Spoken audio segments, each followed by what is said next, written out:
Bab 1131. Apa hubungannya itu denganmu, Tuan Aaron?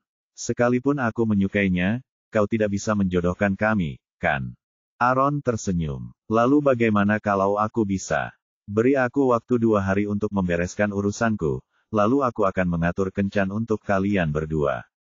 Annie terdiam. Ia hanya ingin memancing amarahnya, jadi ia tidak menyangka pria itu akan benar-benar setuju membantunya. Tidak, terima kasih. Aku sama sekali tidak butuh bantuanmu. Aaron mengangkat alisnya. Berarti kamu sendiri yang akan mengajaknya kencan. Annie mengerutkan kening dan berbalik menatapnya. Tuan Aaron, memang benar aku gagal membuatmu setuju untuk berkencan denganku, tapi bukan berarti pria lain tidak akan mengajakku berkencan duluan. Aku tidak seburuk yang kau kira. Novel drama. Aaron mengerucutkan bibirnya, membentuk senyum tipis. Benar juga, aku yakin banyak pria yang akan menganggapmu sangat menarik. Annie memilih untuk tidak melanjutkan percakapan. Dulu ia menganggap Aaron baik dan lucu, tetapi saat itu, ia justru menganggapnya jahat. Corinne benar, Tuan Aaron sama sekali bukan calon suami yang ideal. Tak akan ada wanita yang bisa lolos tanpa cedera jika mereka menjalin hubungan dengannya, pikir Annie. Karena tak mendapat balasan dari Annie, Aaron menatap Sante dengan tatapan tak tertarik dan menyadari Sante sedang menatap ponselnya dengan saksama. Ia mendekat sedikit untuk melihat siapa yang mengiriminya pesan. Sante menatap pesan Sunny tanpa berkata-kata. Dasar jalang, kau mengkhianatiku. Aku benci kau. Sante tidak membalasnya, tetapi itu tidak menghentikannya untuk mengiriminya pesan lain. Beranikah kau memberi tahu saudaraku bahwa aku melecehkanmu saat kau menggodaku pertama kali? Sante mengangkat kacamata berbingkai emasnya. Masih tak ada jawaban darinya. 10 detik kemudian, pesan lain dari Sunny. Aku baru saja dipukuli Lukas. Apa kamu senang sekarang? Sante mengerutkan kening dan jari-jarinya bergerak ragu-ragu di atas layar sebelum menjawab, di mana dia memukulmu? Di mana-mana. Ini semua salahmu, wanita jahat. Baiklah, kuharap kau sudah belajar dari kesalahanmu. Jauhi aku, dan kau tidak akan dipukuli lagi lain kali. Mana mungkin. Jangan pikir kau bisa begitu saja menolakku. Kita tidur bersama, jadi itu artinya kita pasangan. Ingat kata-kataku, akan ada saatnya Lukas terlalu sibuk untuk peduli padaku, lalu aku akan mencarimu lagi. Sebaiknya kau jangan main-main dengan pria lain sampai saat itu, atau aku akan menggigitmu sampai mati. Sante mengerutkan kening. Sepertinya kamu perlu dihajar lebih keras oleh saudaramu. Pukulan sebanyak apapun darinya takkan membuatku menjauh darimu. Aku tak berkelahi dengan saudaraku karena tak ingin membuatnya marah karena dia sedang terluka. Tapi aku, Sunny Rivera, takkan pernah tunduk pada kekerasan. Sante memutuskan untuk tidak membalasnya lagi. Berbicara dengan Sunny seperti berbicara dengan dinding bata, sia-sia dan bikin pusing. Beberapa menit kemudian, ia menerima pesan singkat dari Sunny. Sante, kamu lagi ngapain? Kakakku baru saja menghukumku, boleh kita video call? Sante terus mengabaikannya. Ia hendak mematikan ponselnya ketika menerima permintaan panggilan video dari Sunny. Sebelum dia bisa berbuat apa-apa, Aaron merebut telepon itu darinya dan menerima panggilan video. Bab 1132. Sudah terlambat saat Sante menyadari apa yang dilakukan Aaron. Panggilan video tersambung, dan wajah Sunny muncul dengan sedih di layar. Dia mengangkat dagunya dengan bangga dan berkata, aku sudah memutuskan untuk memaafkanmu, Sante. Aku juga ikut bersalah atas kejadian hari ini karena seharusnya aku tidak pergi ke tempat kerjamu untuk mengganggumu. Aku janji tidak akan melakukannya lagi dan baru akan menemuimu setelah kamu selesai bekerja. Aaron berdecak. Lumayan, Tuan Sunny. Kau tidak butuh waktu lama untuk belajar dari kesalahanmu. Sunny langsung melotot ke layar ketika menyadari Aaron yang sedang berbicara dengannya. Kamu lagi. Kenapa kamu punya ponsel Sante? Sebelum Aaron sempat mengatakan apapun, Sante menyambar teleponnya dan berkata, aku tutup teleponnya sekarang. Tunggu, Sante. Sunny tidak melanjutkan apapun karena Sante mematikan teleponnya. Setelah itu, dia memelototi Aaron. Ada apa denganmu? Aaron mengangkat bahu. Aku cuma mau tahu apakah Tuan Sunny serius sama kamu, dan aku sudah dapat jawabannya. Dia mungkin agak manja, tapi setidaknya dia mau belajar dari kesalahannya. Kurasa kamu harus lanjut pacaran sama dia. Seolah-olah, Sante memutar matanya ke arahnya sebelum memalingkan wajahnya dan menutup matanya untuk beristirahat sejenak. Aaron menyeringai nakal tetapi wajahnya berubah ketika dia menyadari Annie sedang menatapnya dengan jijik dari kaca spion, novel drama. Akhirnya ketiganya tiba di rumah keluarga Holden. Annie keluar dari mobil dan penasaran melihat begitu banyak pengawal yang berjaga di sekitar rumah besar itu. Ia membunyikan bel pintu, dan wajah Bowen langsung muncul di monitor. Oh, halo, Nona Annie. Halo, Bowen. Aku datang untuk menjenguk Corin. Apa dia sudah pulang? Dia? Meskipun aku harus bertanya, apakah Anda datang sendirian, Nona Annie? Tanya Bowen hati-hati. Tidak, aku datang bersama dua temanku. Siapa mereka? Apa mereka juga teman Nona Corin? Annie mengangguk. Ya, mereka berteman baik dengan Corin.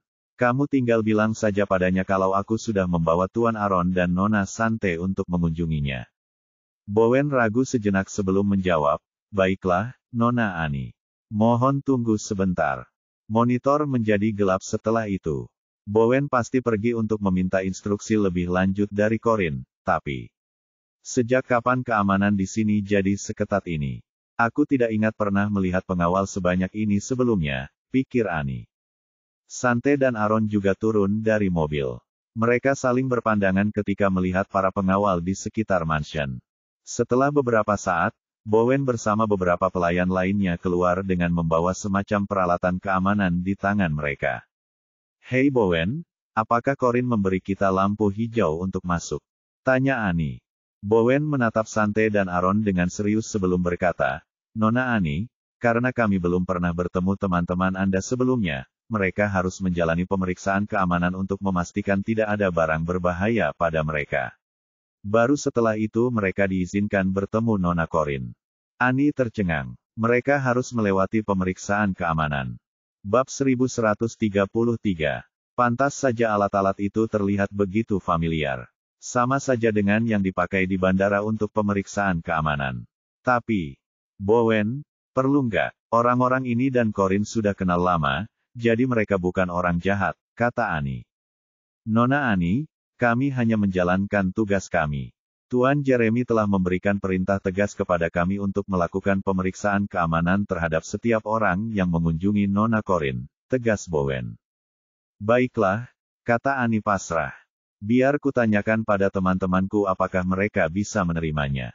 Baiklah, jawab Bowen dengan hormat. Ini keterlaluan. Aku penasaran, apa Tuan Aaron dan Nona Sante bisa menerima perlakuan seperti ini? Annie menghampiri mereka dan hendak menjelaskan ketika Aaron berkata, tidak apa-apa. Kami menerima pemeriksaan keamanan. Apa, kamu nggak marah, Pak Aaron? Tanya Annie kaget. Aaron tersenyum. Pamanmu melakukan ini karena khawatir pada Corin, jadi apa alasan kita untuk tidak menerimanya? Fiuh, aku senang sekali kamu berpikir begitu. Dulu tidak seperti ini, loh. Tapi Paman Jeremy pasti sangat khawatir Corin akan terluka selama kehamilannya sehingga melakukan ini, kata Annie dengan sedikit malu. Tidak apa-apa, katakan pada mereka kita akan menerima pemeriksaan keamanan. Segera, Tuan Aaron. Setelah Annie memberi Bowen lampu hijau, Bowen meminta para pelayan untuk melakukan pemeriksaan keamanan menyeluruh terhadap Aaron dan Sante. Pada saat yang sama, suplemen yang mereka beli ditolak. Maaf, Pak, tapi Tuan Jeremy tidak mengizinkan Nona Corin makan apapun yang tidak disiapkan di rumah. Ini dilakukan demi kesehatannya, jadi saya akan memberitahu dia bahwa Anda telah membelikannya beberapa hadiah, tapi saya khawatir Anda tidak akan bisa memberikannya, kata Bowen. Aaron tersenyum. Dimengerti, harus kuakui, tingkat ketelitian Tuan Jeremy dalam mengurus istrinya sungguh luar biasa. Bowen tidak mendeteksi adanya sarkasme dalam kata-kata Aaron, jadi setelah pemeriksaan keamanan selesai, dia membawa mereka ke dalam rumah besar. Ruang tamunya megah dan terang, dan selain para pembantu yang berdiri di sana, tidak ada orang lain. Bowen mengundang mereka untuk duduk sebelum berkata dengan hormat, silakan tunggu di sini sementara saya memanggil Nona Corin. Setelah itu, dia naik ke atas untuk menjemput Corin. Jelas dia tidak mengumumkan kedatangan mereka. 5 menit kemudian, Corin menuruni tangga dengan lesu sambil menggendong seorang balita. Ia mengenakan pakaian santai, dan rambutnya diikat ekor kuda. Corin tampak tenang saat melihat Aaron dan Sante, tetapi dia tidak menatap mereka. Annie berdiri dan bergegas menghampirinya dengan penuh semangat. Ya ampun, Corin, keamanan di sini sangat ketat. Bahkan, lebih ketat daripada bandara. Kami harus melewati pemeriksaan keamanan sebelum diizinkan masuk. Mereka bahkan tidak mengizinkan kami membawa suplemen yang kami belikan untukmu. Corin tersenyum tipis. Kau bisa berterima kasih pada Paman Jeremy untuk itu. Annie terkekeh-kecut. Aku akui, dia memang agak berlebihan. Tapi semua itu dilakukan demi kebaikanmu dan bayimu. Dia pasti mengkhawatirkanmu karena dia tidak ada di sisimu. Corin tersenyum mengejek dan tidak berkata apa-apa. Ia duduk di sofa bersama Joey dan menatap Aaron dan Sante dengan linglung. Kalian berdua ngapain di sini? Aaron dan Sante merasa lega saat mendapati Corin tidak terluka, tetapi di sisi lain, mereka tidak dapat menahan perasaan aneh karena ketegangan di udara. Bab 1134. Aaron melihat sorot mata Corin dan tahu apa yang disiratkannya. Sambil tersenyum, ia berkata, "Wah, Nona Corin. Kami datang untuk mengunjungi Anda, tentu saja. Sudah lama sekali kita tidak bertemu, jadi kami pikir kami akan mampir," tambah Sante. Keduanya diam-diam tidak memanggilnya, "Bos." "Bagus. Kalian datang di waktu yang tepat. Aku bosan, tapi dengan kalian di sini, kita bisa main bridge untuk mengisi waktu." "Tentu saja," kata Aaron sambil tersenyum. "Yai, Pak Aaron memberiku libur setengah hari, jadi aku bisa main bareng kalian juga." "Aku selalu ingin belajar main bridge," kata Annie gembira. Saat itu, Pamela keluar dari dapur bersama 2 pembantunya. "Corin, kudengar kamu mengundang beberapa teman, jadi aku membuatkan camilan untuk mereka. Suruh mereka mencobanya selagi masih panas." Akan tetapi, Corin tidak melakukan apapun, yang mana aneh karena dia selalu menghormati Pamela. Annie segera berdiri dan berkata, "Terima kasih, Bu. Anda sangat perhatian." Pamela tersenyum ramah padanya. "Kau Annie, kan? Sudah lama sekali sejak terakhir kali kau mampir, sampai-sampai aku hampir tidak mengenalimu lagi. Astaga, kau benar-benar tumbuh menjadi wanita muda yang cantik. Anda terlalu baik, Nyonya," kata Annie sambil tersipu. Aaron dan Sante keduanya bangkit untuk menyambut Pamela. Karena Pamela belum pernah bertemu mereka sebelumnya, dia merasa sedikit waspada saat berbicara kepada mereka. "Kalian berdua pasti teman Corin. Maaf soal pemeriksaan keamanannya, tapi Jeremy sangat khawatir Corin akan terluka." "Tolong jangan tersinggung," katanya sopan. Aaron tersenyum. "Jangan khawatir, itu sangat bisa dimengerti." Sante tidak mengatakan apapun. Pamela memberi isyarat agar kedua pelayan meletakkan camilan mereka sebelum duduk di samping Corin dan Joey. Baru setelah itu Annie, Aaron, dan Sante duduk. "Cobalah camilannya. Semoga kamu suka," kata Pamela sopan. Setelah itu, ia memilih salah satu kue favorit Corin dan memberikannya. "Corin, ini kue stroberi kesukaanmu. Aku sudah membuatkan ekstra untukmu." "Terima kasih, tapi tidak, terima kasih. Aku menghargai kebaikanmu, tapi aku sedang tidak ingin makan yang manis-manis saat ini," kata Corin dingin. Tangan Pamela berhenti. Ia tidak marah dan malah memberikan kue itu kepada Joey. "Nak, coba kue ini, dan beritahu aku apakah enak atau tidak." Karena masih kecil, Joey tak bisa menahan godaan makanan manis, jadi ia segera mengambil kue itu dan memakannya. Corin hanya meliriknya dan tak berkata apa-apa. Karena Pamela ada di sana, Aaron dan yang lainnya merasa canggung untuk membicarakan apa yang mereka cari sehingga mereka semua terdiam. Dulu, Pamela tidak pernah bergabung dengan kelompok teman Corin. Ia akan kembali ke kamarnya setelah menyajikan camilan agar Corin dan temannya bisa mengobrol lebih nyaman. Bab 1135. Namun, karena ini pertama kalinya Pamela bertemu Aaron dan Sante, ia merasa tidak nyaman meninggalkan Corin sendirian bersama mereka.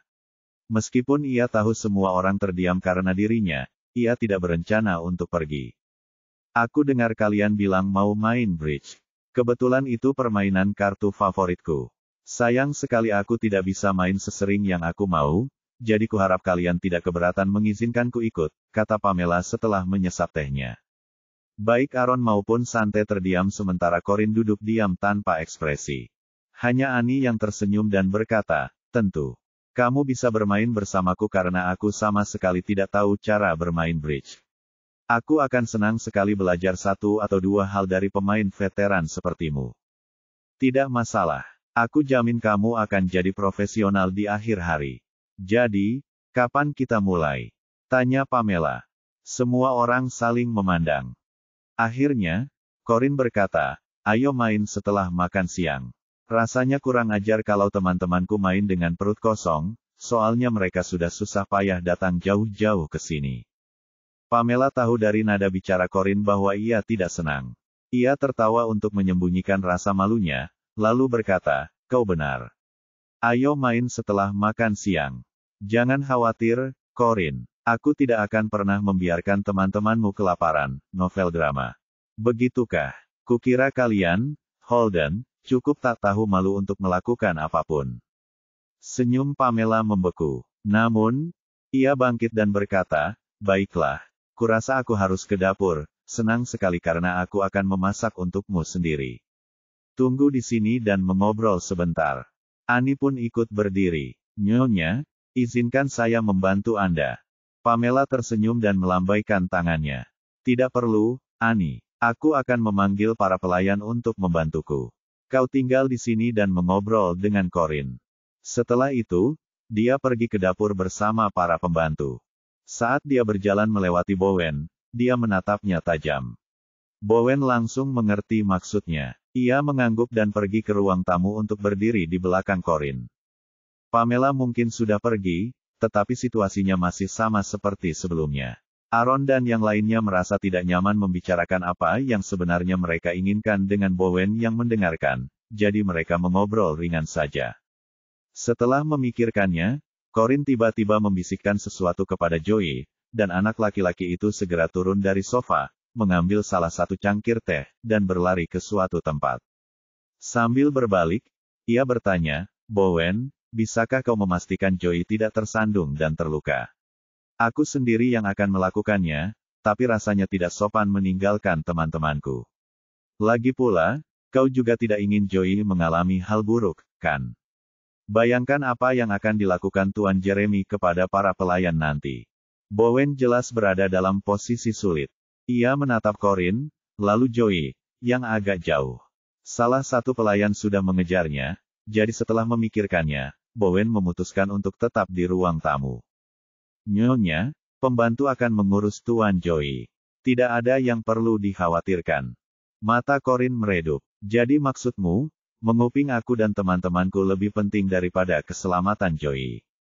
Tidak, Bu, seru Bowen malu. Saya tidak menguping Anda atau teman-teman Anda. Saya hanya berdiri di sini kalau Anda punya pesanan untuk saya. Lagi pula, penting bagi saya untuk memastikan teman-teman Anda menikmati kunjungan mereka. Corin tersenyum dingin. Kalau kau khawatir teman-temanku tidak menikmati kunjungan mereka, kau tidak akan membiarkan mereka melewati pemeriksaan keamanan yang konyol itu. Kami hanya melakukan apa yang Tuan Jeremy minta kami lakukan. Corin melambaikan tangannya. Baiklah, terserah. Kau tak perlu menjelaskannya padaku. Aku hanya akan bertanya sekali lagi, maukah kau membantuku menjaga Joey atau tidak? Bab 1136. Jangan marah, Bu. Saya akan segera menjemput Tuan Joey, kata Bowen. Setelah itu, dia pergi mencari Joey, novel drama. Annie, pergi dan bantu Bowen. Joey terkadang memang merepotkan, kata Corin. Tentu saja, Corin, kata Annie dengan polos. Ia sama sekali tidak tahu Corin melakukan ini untuk mengalihkan perhatiannya. Akhirnya, hanya Corin, Aaron, dan Sante yang tersisa di ruang tamu. Mereka tidak membuang waktu untuk langsung ke inti permasalahan. Bos, ada apa? Kenapa kamu tidak mengangkat atau membalas pesan kami?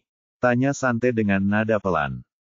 Ponselku telah dirusak. Aku hanya bisa menelepon atau menerima panggilan dari Jeremy. Ponselku tidak bisa dihubungi saat aku mencoba menelepon atau mengirim pesan kepada kalian. Apa, bukankah ini sama saja dengan menjadi tahanan rumah? Ejek Aaron. Secerca amarah terpancar di mata Corin. Kurasa dia tahu aku tahu tentang wanita lain di luar negeri dan takut aku kabur lagi. Dia melakukan semua ini untuk memastikan bayinya tetap hidup. Astaga, kamu nggak berpikir dia bakal ngusir kamu dari rumah setelah bayinya lahir, kan? Tanya Aaron kaget. Sante menendangnya pelan. Set, jangan berisik dan bersikaplah normal. Jangan lupa di mana kita sekarang. Aaron berdeham dan duduk lebih tegak. Jadi, apa rencanamu, bos? Kalian berdua, carilah cara untuk mengeluarkanku dari sana. Aaron mengelus dagunya. Melihat betapa waspadanya Nona Pamela terhadap kita, kurasa tidak akan semudah itu.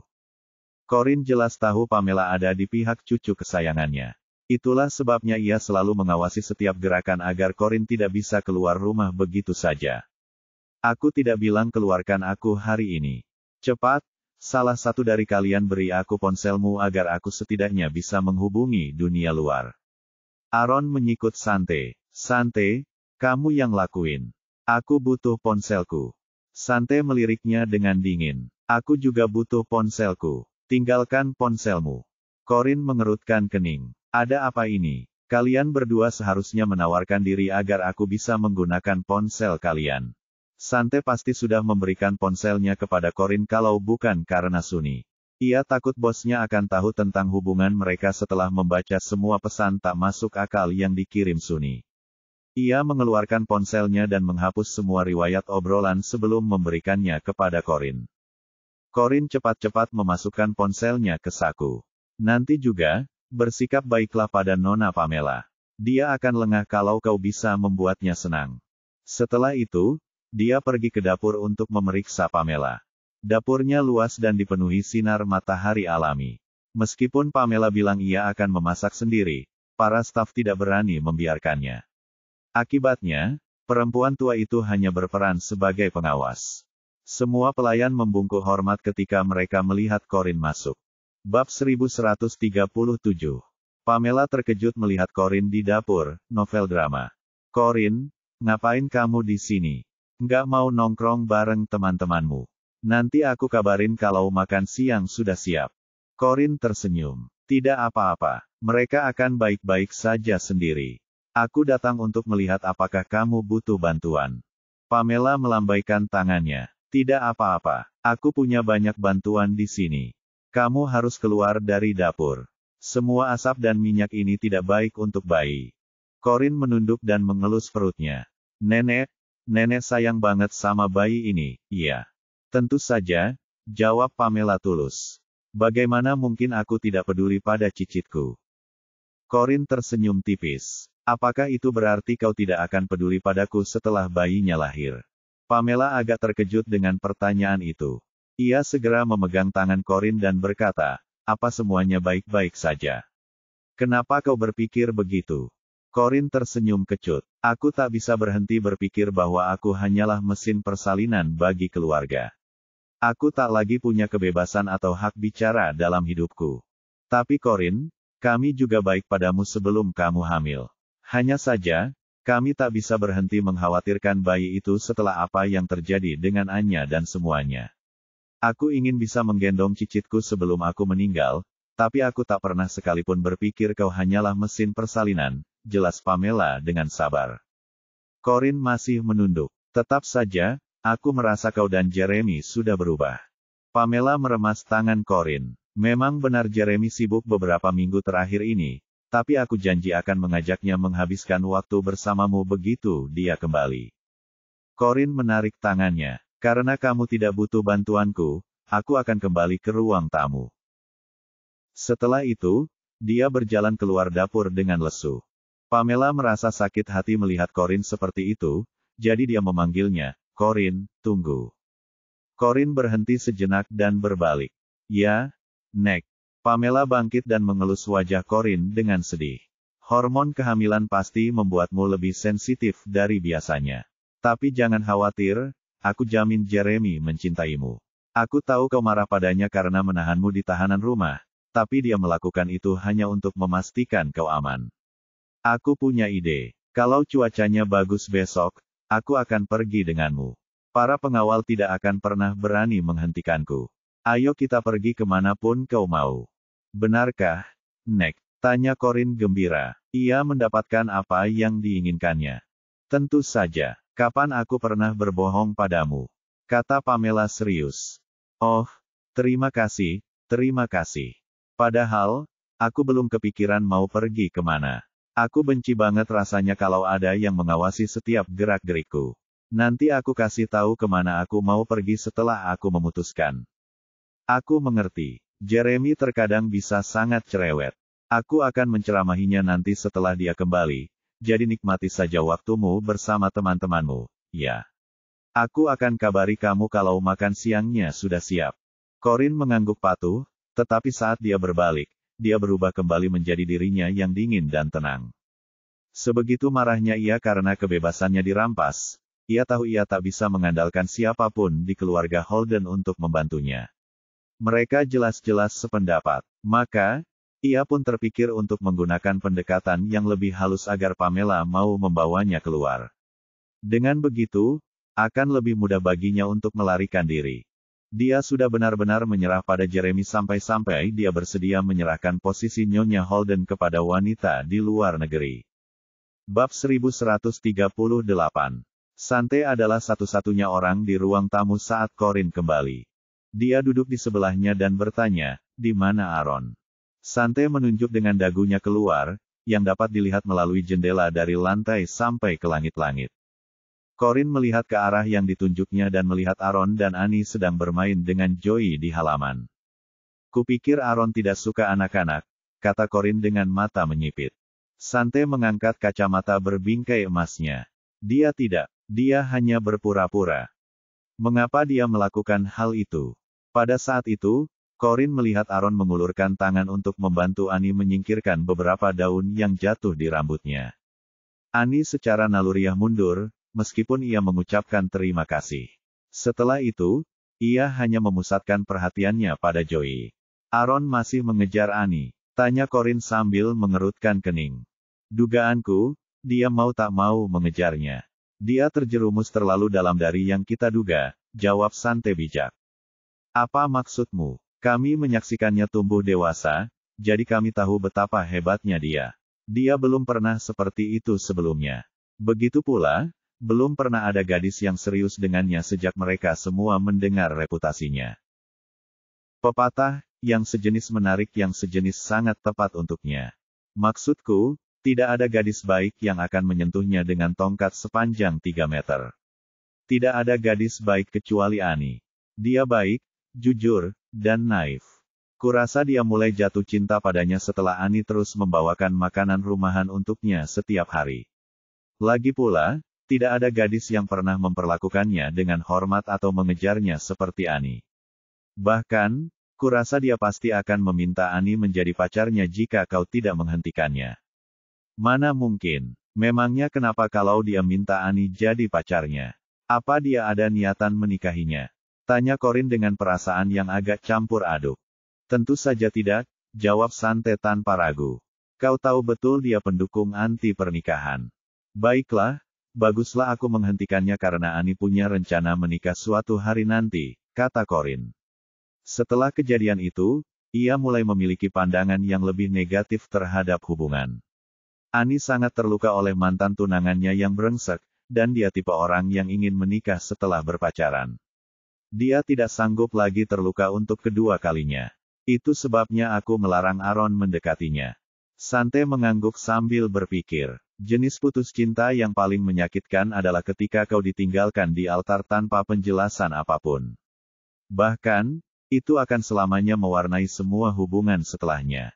Dia benar, sekuat apapun seorang wanita, tetap saja tidak ada jaminan dia tidak akan terluka dalam urusan cinta, pikir Corin. Di kompleks rumah keluarga Holden, Aaron menggendong Joey tinggi-tinggi. Awalnya, Joey ketakutan karena ini pertama kalinya ia bertemu Aaron, tetapi setelah beberapa saat, ia merasa lebih tenang dan menganggap semuanya menyenangkan. Annie menatap Aaron yang tampak begitu lembut dan bahagia bermain dengan Joey di bawah sinar matahari yang cerah. Perasaan hangat dan nyaman menjalar di sekujur tubuhnya. Aku tidak tahu kau begitu menyukai anak-anak, Tuan Aaron, kata Annie. Apa yang membuatmu berpikir aku suka anak-anak? Tanya Aaron sambil menarik Joey kembali ke pelukannya. Bab 1139. Yah, kamu tidak akan meluangkan waktu untuk bermain dengan Joey jika kamu tidak menyukai anak-anak, kan? Tanya Annie. Oh, aku cuma melakukannya untuk membantumu. Kamu kelihatan agak lelah mengurusnya, jawab Aaron. Annie tertegun, dan jantungnya berdebar kencang. Dia cuma lakuin ini buat bantuin aku. Enggak, Annie, jangan terlalu dipikirkan. Aku nggak seharusnya seriusin kata-kata orang yang suka gombal, novel drama. Dia menggelengkan kepala untuk menenangkan pikirannya. Terima kasih sudah membantu, tapi aku tetap berpikir kau pasti suka anak-anak. Kalau tidak, kau akan merasa semua ini menyebalkan setelah 5 menit. Sama seperti mantanku. Dia sangat membenci anak-anak sampai-sampai dia akan menggeram pada anak manapun yang mendekatinya. Aaron menyipitkan mata saat mendengar nama mantan Annie disebut. Lalu kenapa kamu memilih bersamanya? Tanyanya sambil menyeringai. Annie menghela napas dan berkata sedih, dia sebenarnya memperlakukanku dengan cukup baik, jadi kupikir dia akan berubah setelah kami punya anak sendiri. Tapi kemudian aku tahu itu semua hanya sandiwara. Dia hanya ingin memanfaatkanku agar dekat dengan keluarga Paman Jeremy. Aaron menggunakan jari kelingking Joey yang gemuk untuk menyodok wajah Annie, membuatnya tersenyum malu-malu. Sudah, semuanya sudah berlalu. Lagi pula, mantanmu rugi karena tidak tahu hal baik saat dia masih memilikinya. Jadi, semangat, sayang. Maksudnya akulah yang terbaik, pikir Annie kaget. Lalu kenapa dia tidak menyukaiku? Lebih baik dia tidak mengatakan hal-hal seperti itu karena itu membuatku semakin bingung. Pada saat itu, telepon Annie tiba-tiba berdering. Hai, Markus, ada apa? Tanyanya setelah menjawab telepon. Hai, Annie, kamu masih bersama Tuan Aaron dan Nona Sante? Tanya Markus lembut dan malu-malu. Ini sudah jam makan siang, jadi aku ingin tahu apakah kamu butuh bantuanku untuk memesan makanan. Aku sebenarnya cukup khawatir kamu akan pingsan karena kelaparan. Annie tersentuh sekaligus malu mendengar kekhawatiran Markus. Oh, tidak perlu. Aku sedang di rumah pamanku sekarang, dan kita akan makan siang sebentar lagi. Rumah pamanmu. Berarti Tuan Aaron dan Nona Sante juga ada di sana. Annie tahu ia harus merahasiakan keberadaan Aaron dan Sante, jadi ia berbohong, tidak, mereka tidak ada di sini. Aku datang ke rumah pamanku sendirian setelah menyelesaikan pekerjaanku. Ia memutuskan untuk berhenti di situ saja karena tidak ingin rekan-rekannya tahu bahwa ia adalah keponakan Jeremy Holden. Sebelumnya, ketika semua orang di Holden Group tahu siapa dirinya, mereka akan menyanjungnya secara berlebihan atau memintanya bergosip tentang Jeremy. Hal itu, paling tidak, sangat menjengkelkan. Untungnya, Markus tidak bertanya lagi. Malah, ia bertanya dengan malu-malu, kalau begitu, kamu ada waktu luang malam ini? Kalau iya, maukah kamu pergi ke bioskop bersamaku? Ada film baru yang sudah lama ingin kutonton. Oh, ada film baru. Aku bahkan nggak tahu. Nanti aku kirim detail filmnya lewat SMS. Kita bisa nonton bareng malam ini kalau kamu tertarik. Oke, tentu. Aku akan menunggu pesanmu kalau begitu. Annie segera menerima pesan teks dari Markus setelah dia menutup telepon. Itu adalah gambar poster film serba hitam dengan hanya kata, kutukan, berwarna merah darah. Hei, ini film horor, kata Aaron tiba-tiba di dekatnya. Annie segera mendongak dan melihat Aaron juga sedang melihat ponselnya. Ia secara naluriah menyimpan ponselnya dan memarahi Aaron. Tuan Aaron, Anda seharusnya berhenti mengintip ponsel orang lain. Bab 1140. Aaron hanya mengabaikan komentar Annie dan berkata, Cih. Seharusnya dia bekerja, bukan mengirimimu pesan. Aku perlu bicara dengan atasannya tentang etos kerjanya. Karena khawatir Markus akan mendapat masalah, Annie segera berkata, dia meneleponku saat istirahat makan siang, jadi tidak ada yang salah dengan etos kerjanya. Bukankah dia juga mengirimimu pesan sebelum istirahat makan siang? Tanya Aaron dengan tegas.